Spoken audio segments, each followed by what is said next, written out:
বান বিধ্বস্ত অঞ্চলত বাঁহঘৰ বহুত বনোৱা হ'ল। এতিয়া আৰম্ভণি কৰিছো পকা ঘৰ। এখন প্ৰথম পকা ঘৰ আমি কাঠ লগাই আছো। ইয়াত টিং লাগিব, ৱাল হ'ব, ফ্ল'ৰ হ'ব, ধুনীয়া ধুনীয়া পকা ঘৰ বনাই গৈ থাকিম এতিয়া প্ৰতিখন বান বিধ্বস্ত অঞ্চলত। ভাল লাগিছে মনটো বাবা? ভাল লাগিছে। কাঠ আহি গ'ল ন? বহুত দূৰ দূৰ আনিব লগা হৈছে। কষ্ট কৰিছো, ভালকে পঢ়িব লাগিব। তোমাৰ যিহেতু পঢ়া জেগাই নাইকিয়া হ'ল, হয় নাই? তোমাৰ ভৱিষ্যতৰ কাৰণে কাম কৰি আছো। সেইকাৰণে যিমান দূৰৰ পৰা হ'লেও আনি তোমালোকৰ ঘৰখন ধুনীয়া কৰি থাকিবলৈ চেষ্টা কৰিছো দেই। যিটো বস্তুৰ কাৰণে হাবাথুৰি হৈছিলো, কাঠ আহি পালেহি। কাঠ আমাৰ টোটেল লক্ষ্যজি কিমান আহিছে? 27 কেবি, 23 কেবি। আৰু ইয়াত কাঠৰ দাম বহুত, 1100 টকা। যিহেতু ইয়াত কাঠৰ মেল মানে ক'তোৱে নাই, চব পানী অতুৱাই নিলে। এইখিনি কাঠ শিৱসাগৰ টাউনৰ পৰা আনিব লগা হৈছে। ৰাতিপুৱাই আমি এতিয়া কাঠ আনি আহি পাইছোহি। কালি লক্ষ্যজিতক মই দায়িত্ব দিলো, লক্ষ্যজিতে ৰাতিয়ে কাঠ লৈ আছে। ধন্যবাদ দেই। এই ল'ৰাটোৱে যদি কাঠখিনি কালি ৰাতি নোলালে এতিয়া নাপালে হয়। কাৰণ আমি এতিয়া প্ৰথম কাঠৰ কামটো কৰিব লাগিব, তাৰপিছত টিং মাৰিম, তাৰপিছত আমি ৱালৰ কাম কৰিব পাৰিম।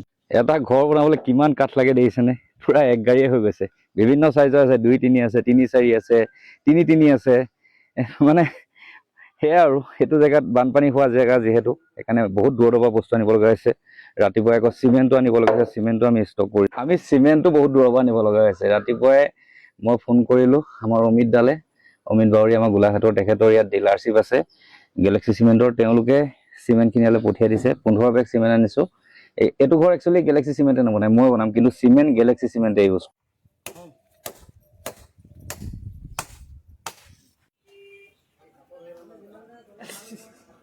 আহিছে টুকুৰা ইটা 170 লাগিব। এই টুকুৰা ইটাটো কিহৰ কাৰণে কৈছে নে? এইখিনি টুকুৰা ইটা, এইখিনি গোটা ইটা, টুকুৰা ইটাটো লাগিব আমাৰ যিটো ফ্ল'ৰ কৰিম, ফ্ল'ৰ কৰা চলিঙৰ বাবে। আমি বিভিন্ন ঠাইত চেন কেবেল ইউজ কৰিছিলোঁ, আমাৰ এইপিনে টুকুৰা ইটা দিয়া যায়। আজি টুকুৰা ইটা হৈ গ'ল। আজি প্ৰায় বস্তু আমাৰ অনা কমপ্লিট হৈ গৈছে। আজি বাইদেৱে জোচ লৈ আনিছে। আচলতে আমি বিভিন্ন অঞ্চলত কাম কৰিছোঁ, কিন্তু এই যিটো অঞ্চল চন্তক আপোনাৰ এইখন গাঁৱত একেবাৰে মৰুভূমিৰ সদৃশ, পানী এটোপালৰো অভাৱ। ইয়াত যে আমি পানী এই জোচ লৈ আনিছে তাৰ বাবে বহুত ধন্যবাদ। আমি বিভিন্ন ঠাইত কাম কৰোঁতে আমি বিভিন্ন বস্তু পাইছিলোঁ, কিন্তু এতিয়া দোকান এখনো পাবলৈ বহুত টান। দোকানত থাকিলেও বস্তু নাইকিয়া হৈ আছে। একদম এটা বেলেগ এটা পৰিস্থিতি। এয়া গিলাচো লৈ আহিছে তেওঁলোকে। সেইকাৰণে কৈছোঁ, এই অঞ্চলটোত এটা কাম কৰাটো এটা বিগ চেলেঞ্জ হৈ পৰিছে আমাৰ কাৰণে। প্ৰতিটো বস্তু আমি বেলেগৰ পৰা আনিবলৈ গৈছে। কাঠো নাই, কাঠৰ মেল উটানিলে ইয়াৰে কাঠৰ কাম কৰে, ই কাঠ দিব নোৱাৰিলে আমি শিৱসাগৰৰ পৰা আনিব লাগিছে। ইটা চিটা বালি চিমেণ্ট বহুত দূৰৰ পৰা আনিব লাগিছে। আমি বস্তু আনোতে বস্তুখিনি যিমান দাম পৰিছে তাতকৈ আমি কেৰিং চাৰ্জত বেছি দিব লগা হৈছে। গতিকে যিমান চেলেঞ্জ নাথাকক কিয়, এইখন জেগাত আমি এই পকী ঘৰটো বনাই থৈ যাম মাতৃ আৰু পুত্ৰৰ। আজি যেতিয়া আমি কাম কৰিবলৈ আৰম্ভ কৰিছিলোঁ, তেতিয়া এই পানী দিছে ইয়াত পাইছিলে, ভয়কে লাগিছিলে যে পানী আকৌ হ'ব নেকি। কিন্তু এতিয়া বহুত ৰ'দ দিছে। আমাৰ যিমান ৰ'দ দিলেও ল'ৰাখিনিয়ে বহুত কষ্ট কৰি আছে। এইবোৰ নেমু লৈ আহিছোঁ, এইটো জৰা কাজি হয়, এই চেপি চেপি খাই আছোঁ পানী। ইয়াত বিশেষকৈ পানীৰো বহুত অভাৱ হৈ আছে। মই সেইকাৰণে অনুৰোধ জনাইছোঁ, কোনোবাই যদি এইপিনে ৰিলিফ দিবলৈ আহে, এখন চেংধৰা গাঁও বুলি কয় চন্তকত, আমাৰ কাম কৰা মানুহখিনি কাৰণে পানী 1 কেজ 2 কেজ যিবাৰ দি থৈ যাব। খোৱা পানী ইয়াত প্ৰব্লেম আছে, একেবাৰে মৰুভূমি সদৃশ হৈছে। মানুহবিলাকৰ একো বস্তুৱেই নাই, ঘৰত চব উটি বাঢ়ি শেষ হৈ গৈছে। তথাপিতো মানুহখিনিয়ে যিমান পাৰে আমাৰ কাৰণে কষ্ট কৰিছে। এতিয়া আমাৰ এই জৰা কাজি চেপি চেপি খাই থাকিব লগা হৈছে, ORS আমি খাব লগা হৈছে। কৰি যাম কাম, একো নাই, ভগৱান আছে, আপোনালোকৰ আশীৰ্বাদ আছে। যেনেকৈ নহ'লেও এই মানুহঘৰৰ কাৰণে প্ৰথমখন পকী ঘৰ আমি সম্পূৰ্ণ কৰিবই লাগিব। এতিয়া সময় হ'ল 12টা 23। আমাৰ গোটেই টিমটোৱে ভাত খাব লৈছে। ইয়াতে এওঁলোকৰ ঘৰতে ভাতটো বনাইছে, তেওঁলোকে জুইত বনাইছে ভাত। আজি এনেকৈ ভাত মানে পেটটো ভৰিলে হ'ব, মুঠতে কামখিনি হ'ব লাগে। এতিয়ালৈকে আমাৰ কাম কাঠ লগাই সম্পূৰ্ণ হৈছে। আজি টিং লগোৱাৰ কাম আমি কমপ্লিট কৰিম, কাইলৈৰ পৰা ৱাল গাঠিম। এতিয়া আমি সকলোৱে মিলি, এইটো একচুৱেলি ৰাতিপুৱা আমি এবাৰে খাইছোঁ, এইটো 12টা 23ত ৰাতিপুৱা আমি চাহে খালোঁ। এতিয়া ভাত খাই লওঁ, আশীৰ্বাদ কৰিব যাতে সুস্থ হৈ গোটেই টিমটোৱে কাম কৰি যাব পাৰে। সকলোতকৈ ইম্পৰ্টেণ্ট বস্তু পানী আমাৰ মানস চেতিয়াই লৈ আহিছে, ধন্যবাদ। এই দুজন যুৱকে 2 কেজ পানী, পানীৰ অভাৱত আছিলোঁ দেই বাবা, বহুত ভাল লাগিছে। আমি পানী লাগে, ইয়াত পানী মেইন হৈ গৈছে, কাৰণ ইয়াত পানীবিলাক চব বেয়া হৈ গৈছে আৰু পানী ইমান ছাপ্লাই নাই। আমাৰ গোটেই ল'ৰাবিলাক পানীৰ অভাৱত আছিলে, গতিকে মানস চেতিয়াহঁতে পানী লৈ আহিছে। আমাৰ শিমলুগুৰি ল'ৰাকেইটাই নিজৰ কাম বন এৰি পেলাই আমাৰ কাৰণে চুকা টেঙা এয়া হেৰি কৰি আছে। এইটো এটা আমাৰ চেতিয়া আছেই, এই গোটেই শিমলুগুৰি ল'ৰাকেইটা। এইপিনে এটা, এইপিনে চুকা টেঙা চব ৰেডি কৰি আছে। কিমান সিহঁতি লাগি আছে মোৰ লগত। সিহঁতৰ মৰমবিলাক বহুত বেলেগ, এতিয়াই নহয়, এই শিৱসাগৰ শিমলুগুৰি চৰাইদেউ ল'ৰাবিলাক মই অহাৰ লগে লগে চব আহি যায় আৰু। এই কাঠখিনি আচলতে বহুত ভাল কাঠ আহিছে, দামটো সেইকাৰণে বেছি লৈছে বাৰু। কাটিবই পৰা নাই, ইমানেই মানে টান পুৰা, কিন্তু লাগি আছে। যিমান কষ্ট হ'লেও, ৰ'দ পুৰা দিছে, যিমান গৰম হ'লেও। আৰু কষ্ট হ'লেও অনুভৱ এটা কাৰণে নাই হোৱা যে ইয়াৰ এই ল'ৰাখিনি মই যিখিনি ল'ৰা মই দেখাইছোঁ, এই ল'ৰাখিনিয়ে মোৰ লগত প্ৰতিটো মুহূৰ্ততে আছে। এইটো অঞ্চলৰ মানুহ আছে, তাৰ উপৰিও সিহঁতি শিমলুগুৰিৰ পৰা আহিছে, শিমলুগুৰিৰ পৰা পানী যোগান ধৰিছে বা কিবা কিবি বহুত ক্ষেত্ৰত সহায় কৰি আছে। এইখিনি ল'ৰা থাকিলে মোৰ এটা সাহস, এটা বেলেগ এটা বণ্ডিং আছে এই অঞ্চলৰ মানুহখিনিৰ লগত। গতিকে ঘৰটো সেইকাৰণে যিমান কষ্ট কৰিলেও বনাইছোঁ, যিমান পাৰোঁ সকলোতকৈ ধুনীয়া ঘৰ কৰি থৈ যাবলৈ চেষ্টা কৰিম। কেৱলতো ঘৰ বনাই থকাই নহয়, এইপিনে আকৌ আৰ্ট ফিলিঙো কৰি থকা হৈছে, ভেটিটো বনাই থকা গৈছে।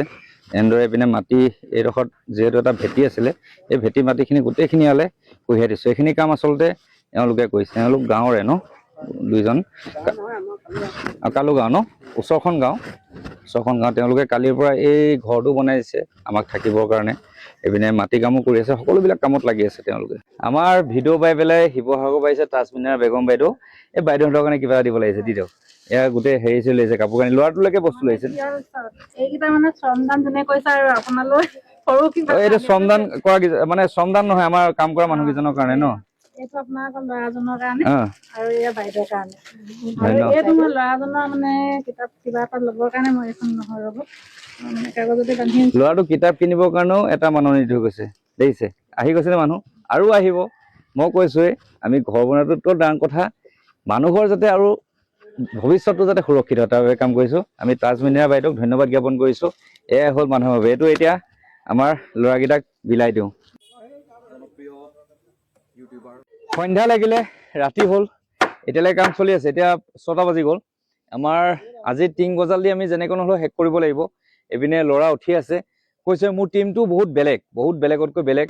বেলেগে কাম আৰম্ভ কৰে, শেষ কৰাৰ টাইম থাকে, আমাৰ কিন্তু টাইম নাথাকে। যেতিয়ালৈকে কামটো শেষ নহয় তেতিয়ালৈকে কৰি থাকিব। এই সন্ধ্যা কালত ইয়াত উঠি কাম কৰি আছে, আৰু মই সিহঁতৰ কাষত এটা কাৰণে আছোঁ যে সিহঁতক সাহস দিব লাগিব যে তহঁতি কৰ, তহঁতি পাৰিবি।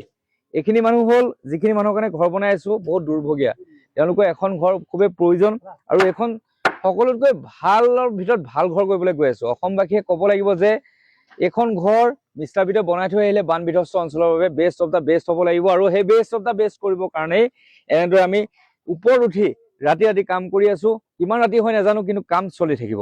আমি লাইটৰ ব্যৱস্থা সকলো কৰি লৈছোঁ, কাৰণ এইটো ঘৰ পোহৰ হৈ থাকিব লাগিব।